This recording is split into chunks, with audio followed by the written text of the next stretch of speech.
Namaskar, my name is Rishab Rikhiram Sharma. I am a sitarist and a music producer.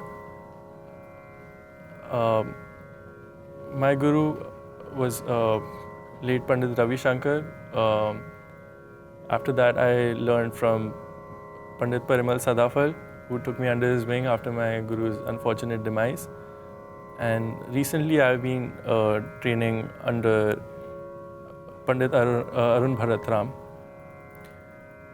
So today I'm here to talk about sitar and how previously my dad spoke about the construction, and I'm going to talk about the musical aspect of the instrument.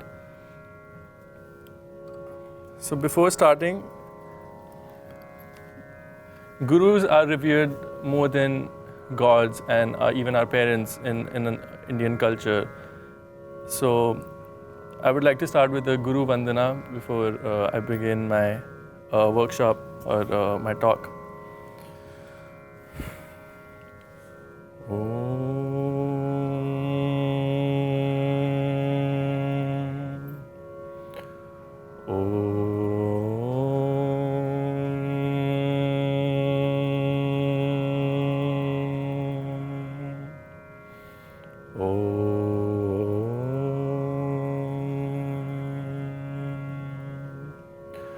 Gurur Brahma, Gurur Vishnu, Gurur Devo Maheshwara,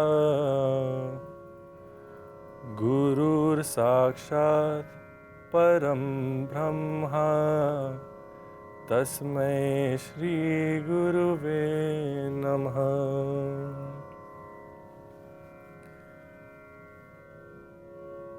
So I would like to start with the basic sitting posture, like how do you sit while playing the sitar.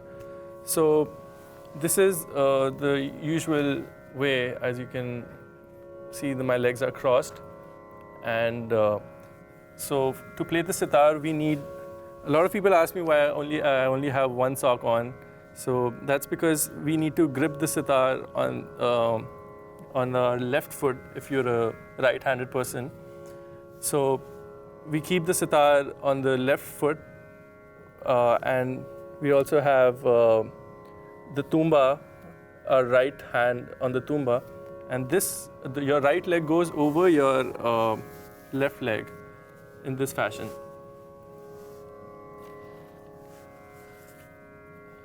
Like this is how you would hold a sitar. And some people like to relax, or if they have a stiff knee, so they just slide it down, which is fine too. And there's another style of keeping the sitar like this, which, it's up to the musician, however they want to sit, which is comfortable for them. I'm much more comfortable with this position, and this is how I was taught to sit. Also because of the second gourd, which I'll get to later. We need to keep the sitar upright, so we have a less gravitational force, like as opposed to this. So we keep it like this. So that is the sitting posture of the sitar, and sitar has mainly 6 strings where we play. The main string, which is tuned to Ma.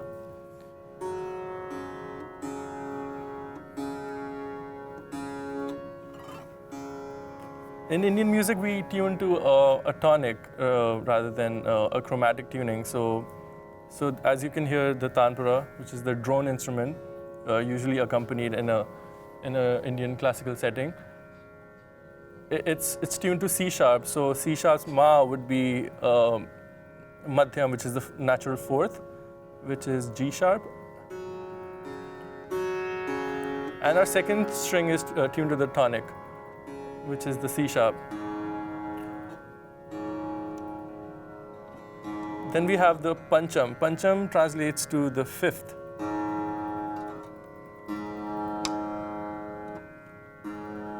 Which is this string. As you can look here. This is the second string. This is the. Also, it is important to tune the sitar in this position after tuning, like after getting around the sur, which is the frequencies. And for the finer tuning, you should always tune the sitar like upright.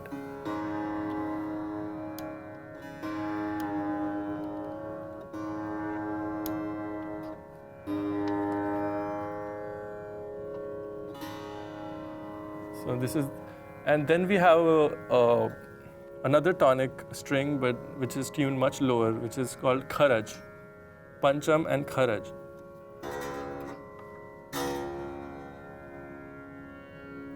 Which is the string.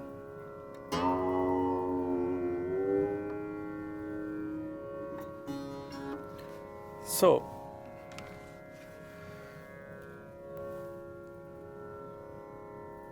next to the, after the once you have the leg position,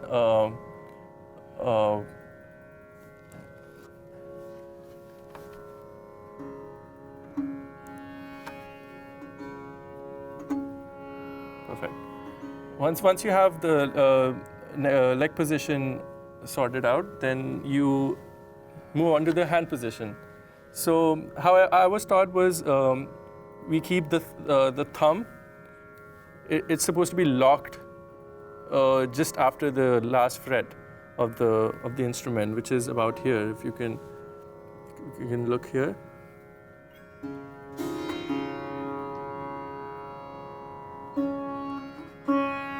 And you're not supposed to move your thumb from here, like this. It always has to stay here. And we call this a mizrab. Who those who don't know, this is, can have a look. This is a pick for the sitar. We wear this on our finger, like mainly the index finger, and this is used to pluck the instrument.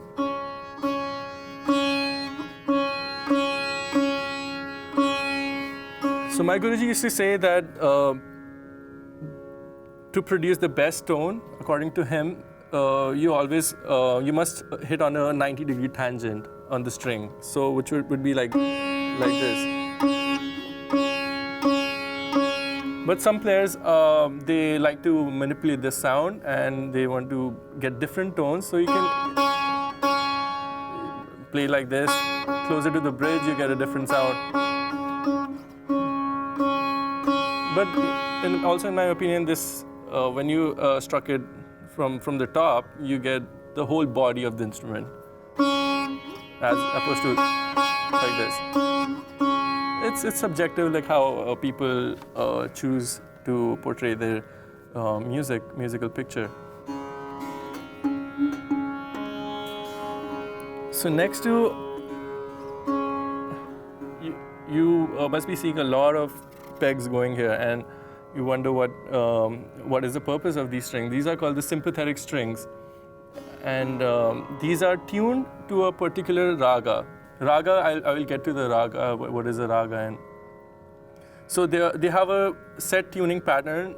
Usually it's sa, ni, sa, re, ga, ga, ma, pa, dha, ni, sa, sa. A lot of people ask me what is the standard tuning. So if you have, how many have there? 4, 6, 8, 10, about 13 pegs. So if you have 13 pegs, then this is the standard tuning. If you have lesser, then you can remove a ga from here and a one sa from here. It's up to you. But this is the standard tuning. Right now my sitar is tuned to a raga called Yaman Kalyan, or just Kalyan for as the thought is called.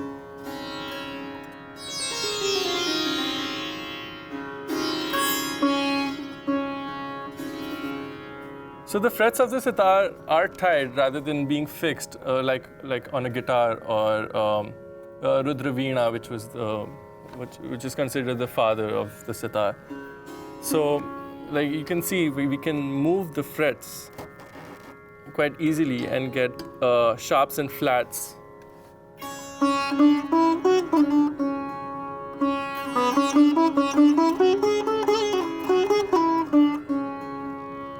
So the frets are tied, so we have the convenience of moving the, changing scales and ragas. Coming back to the right hand, so mainly the strokes that we play on the sitar are da and ra. So da is an inward stroke and ra is an outward stroke.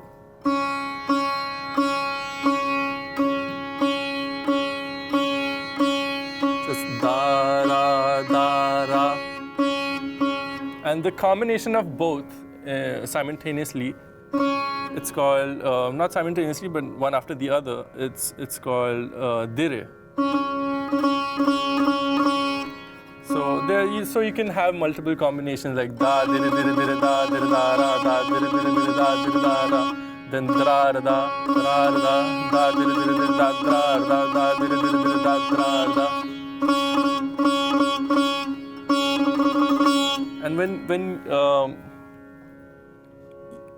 easily you can play faster when you have that technique locked down where you are hitting at the 90-degree tangent. Also, which comes down to the kind of practice you do, obviously. So the main notes of Indian music, not just sitar, but even South Indian music and North Indian music are 7 notes. Sa, re, ga, ma, pa, dha, ni, sa. Sa, ni, dha, pa, ma, ga, re, sa. So these could be, the notes can remain the same, but the treatment changes when you're playing a rag of different kind, and we can have a flat third or a sharp fourth. Like Yaman has a sharp fourth in it, so.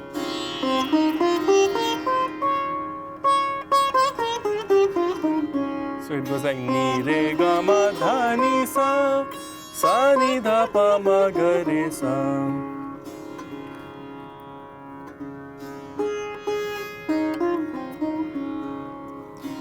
And each and every note has 7 shrutis, which are pitches between 2 notes. So we have 7 shrutis.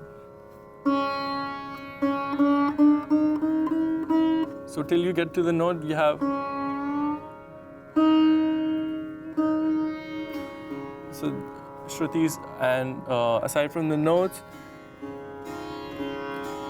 so the flats are called komal, and the sharp, which is only one in Indian music, which is tivra.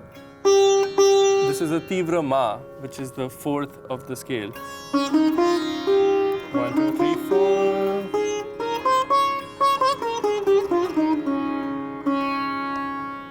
So there's that. Aside from the notes, playing on the frets, we can also achieve notes by bending the frets, which is something you don't get in a Western guitar.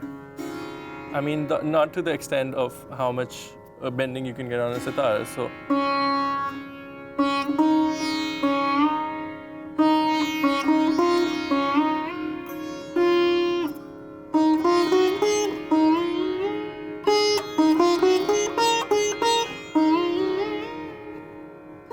So you can get around 1, 2, 3, 4, 5, 6 and a half full steps, 6 and 1/2 full steps, half steps.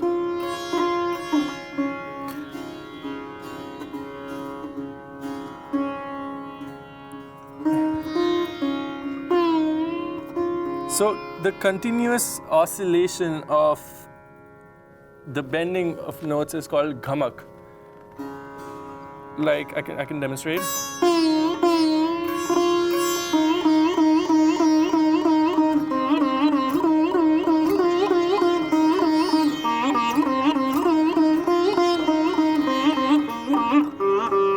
I'm playing the Yaman Kalyan Raga. So the improvisational scope is restricted to the raga, which I'll get to. So this is the gamak, the oscillatory sound, which is very essential to our music. And this is, so having curved frets and that bending capacity allows us to achieve that gamak and means.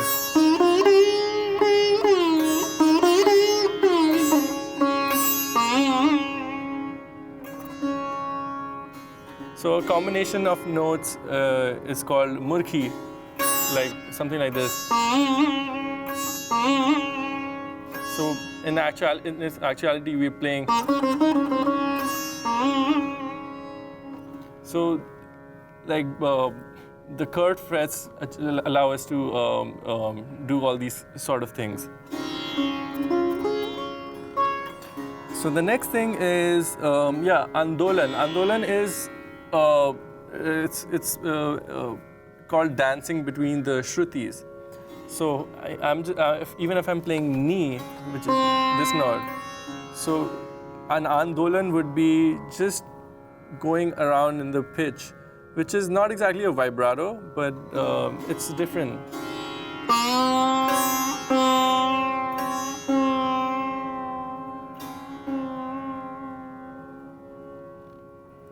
So this is called an andolan.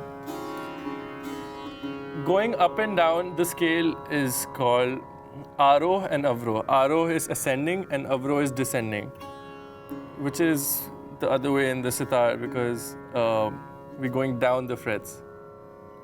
So aroh would be and avroh coming back, which is coming up the frets. It's a bit confusing for the beginners, but that's aroh and avroh.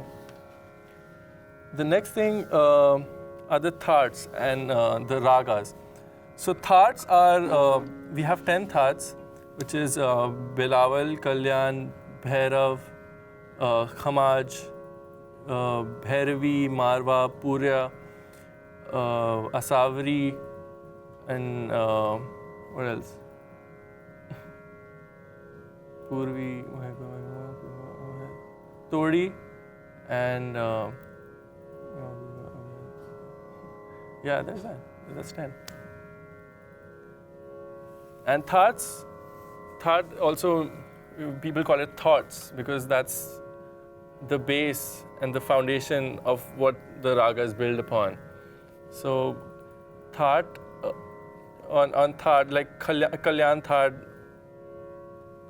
So from Kalyan Thad, Yaman Kalyan is derived, and which is a raga. Raga is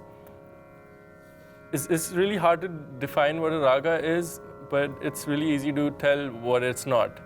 So it's not just a mere scale. It's not just a mood, and it's a combination of both, but also a permutation and combination of notes. But how artists like to put it is notes, the that and the notes are a palette of colors which you choose, and raga is the picture that you paint, which is as straightforward as they would like to get when describing a raga.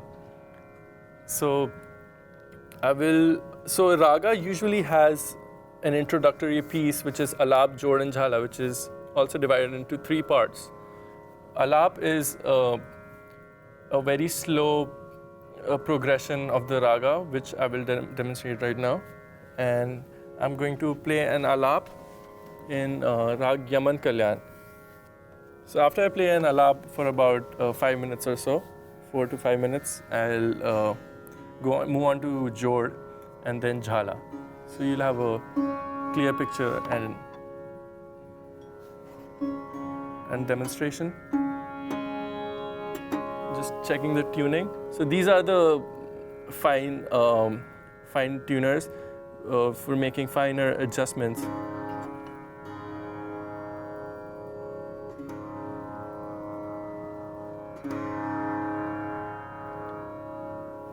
So once everything is in tune, your sympathetic strings just sing along with the overtones and the note. Like you get that resonance and like that release and that tail.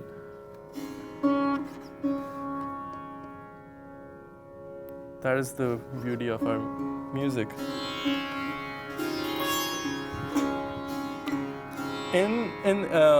For Alap, I'll shortly demonstrate the use of the bass strings, which I'll keep very brief, just because we don't have much time. So I'll start with Rag Yaman Kalyan.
Thank you. So, as you saw, that alap started with very in the lower notes and just exploring the scope of various permutation and combinations of and patterns that we could find, and slowly, gradually, it's a very gradual process. We move from the lower notes to the higher notes in the pitch, and like going up to like down the frets on the sitar. We try doing something new every like from the last thing we did, and but always coming back to home, which is the sa, which is like in Western music we resolve a melody. So we do our improvisational piece, and then we come back to sa, which you saw like I did. Let me just, like after a portion is finished, then we resolve.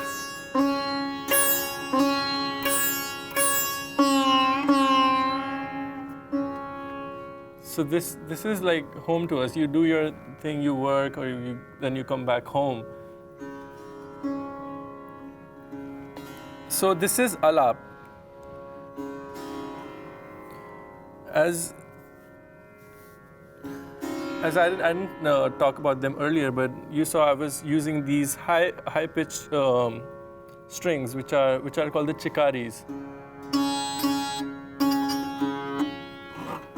which is also tuned to the tonic.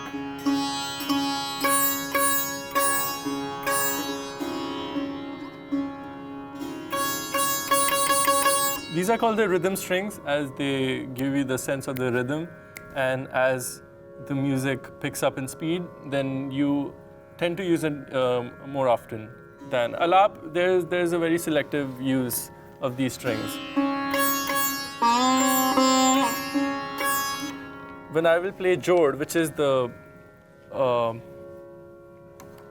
second part of the introduction of the raga, you'll see you'll really see how these come into the action, and how they set up the mood and the tempo of the improvisation.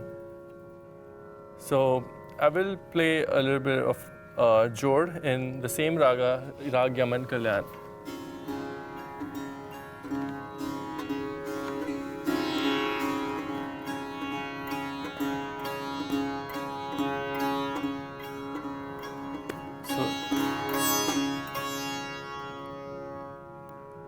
As if you could see, I'm muting the bass string, as I won't be needing it anymore.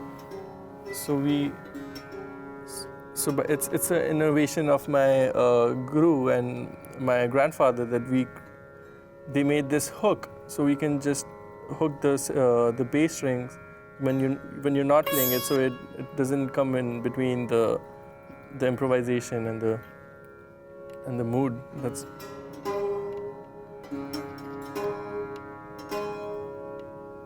But I'm not muting the pancham string, because I will be needing it. I'll be playing jod on it.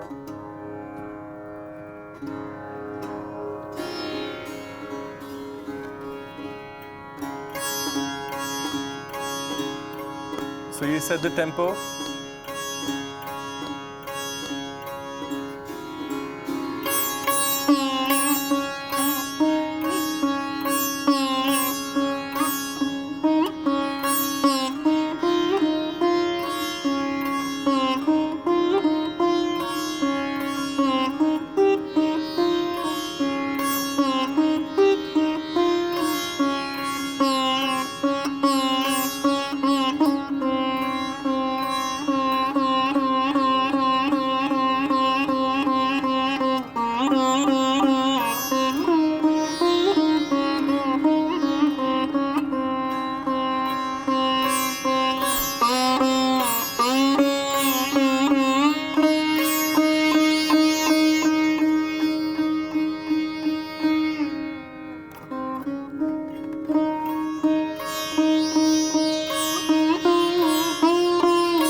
even during Jor, we resolve to the Sa. We come back on the Sam.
Thank you. So this is a short Jod piece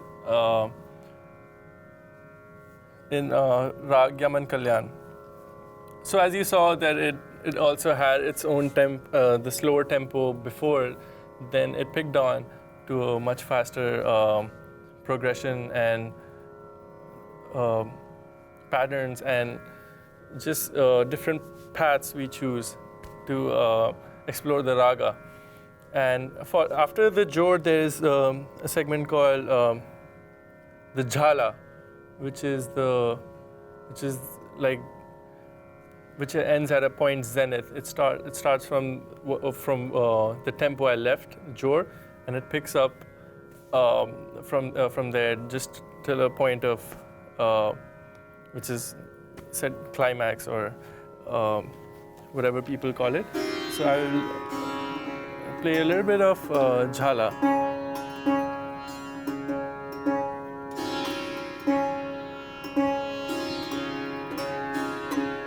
Make sure everything is on tune.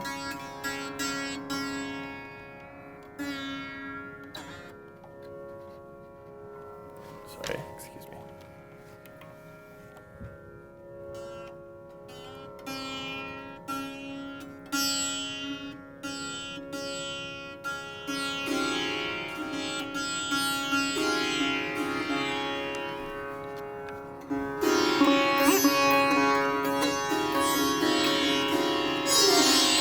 So Jhala.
Thank you. So this is how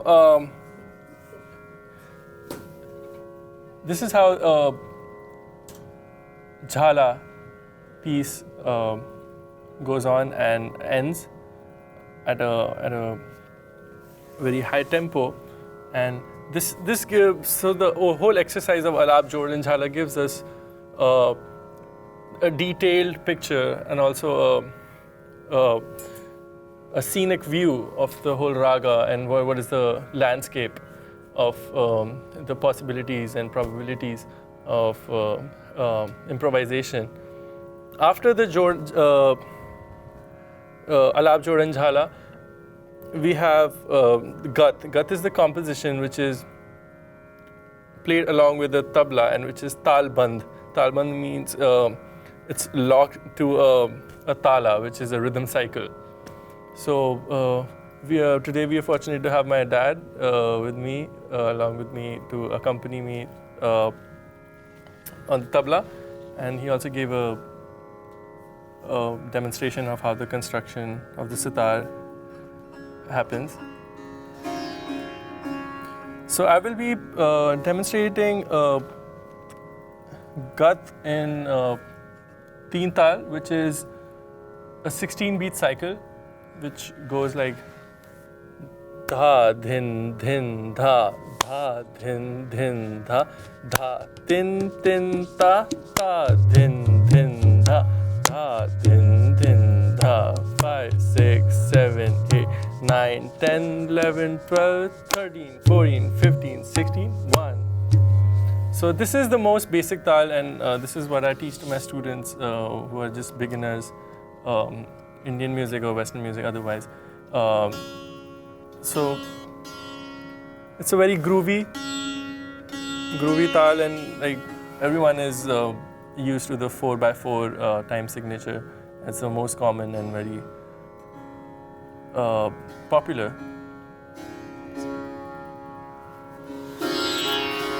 So the Gat, a demonstration of a Gat in Teen Tal. I'll play a very simple Gat which can be made very complicated, but it's very basic.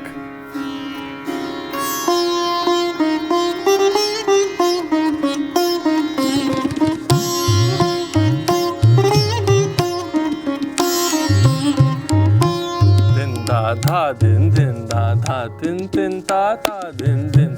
1 2 3 4 5 6 7 8 9 10 11 12 13 14 15 16 1. So the whole idea of Gat is to come back on the sum, which is the first beat of the cycle, and so how beautifully, and we improvise over the within the cycle and try to come on the sum as beautifully as we can, and with as much artistic input, and so that is the whole idea of the Gat. We also Gat has tihais, which I'll get to in a moment. So this is how a Gat is played with the tabla.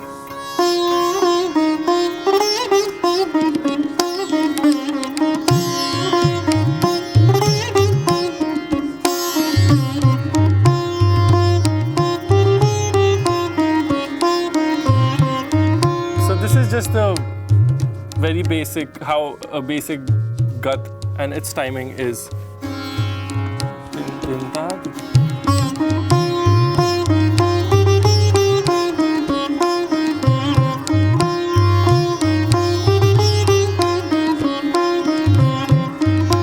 Right now it sounds good, but it's very bland. There's no human element and no artistic significance in it. So we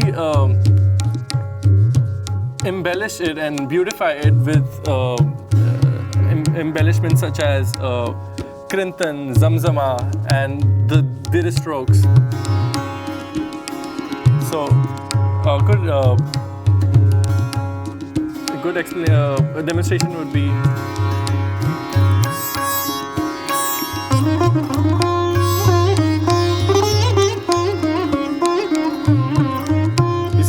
Coming in and giving it the sort of ne ne re ga ma ma pa ma ga re sa ga re ne re ga.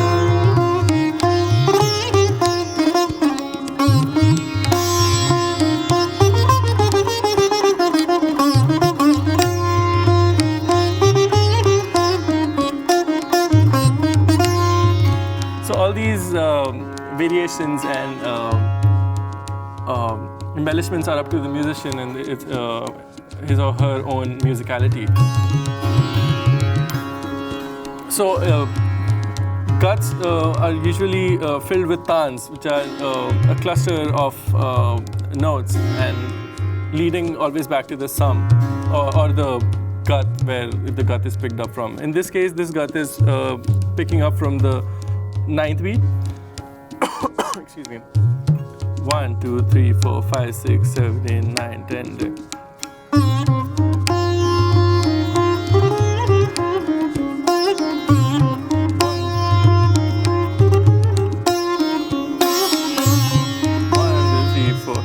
This gut is picking up from the first beat itself, the sum.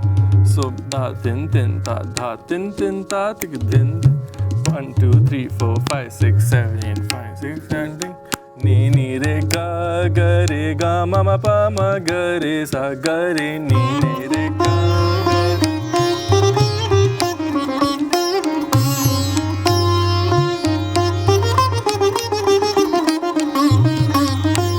So this is a tan.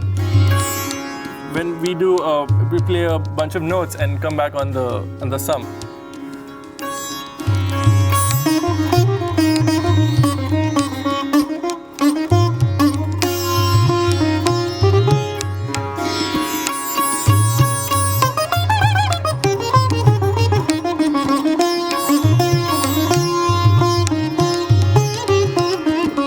So what I just did is I played a same phrase thrice, which means tihai. Tihai, which translates to playing something 3 times. Tihai 3.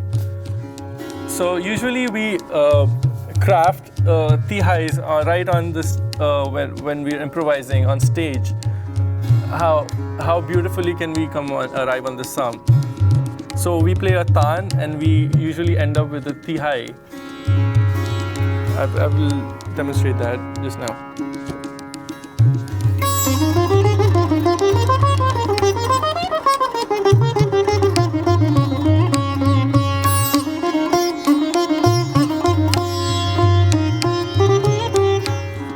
So I played ni re ga re ga, ni re ga re ga, ni re ga re ga, ni re ga re ga re. So ni re ga is coming thrice. So that is a tihai. 1, 2, 3, 4, 5, 6, 7.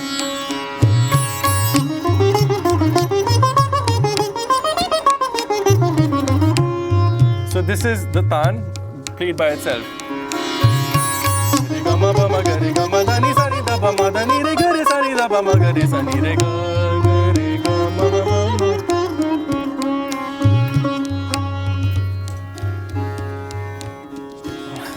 So what a musician does is just improvise, and this is a madhya lay gat, which is what I started playing before. There's also vilambit gat, which means the slow gat, which is a quarter of this tempo, probably. And so, but for beginners, I would recommend just starting off with the madhya lay gat of teen tal, and just practicing basic scales such as the thats, and the kalyan that is usually the go-to for the beginners, and just practicing.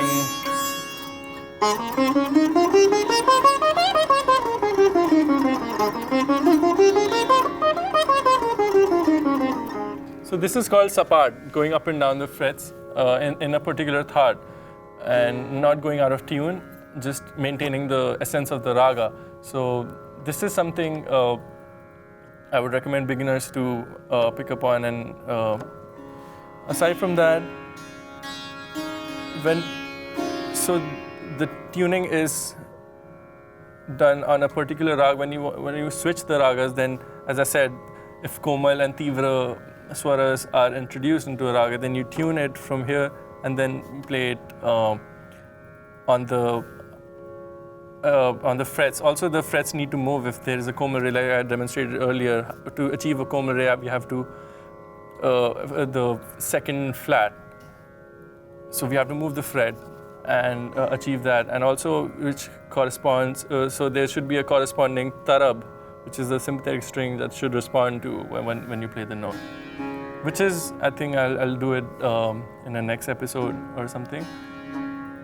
But I hope you learned something from this video and got a nice overview of the sitar music and just Indian music in general. And namaskar. Thank you so much.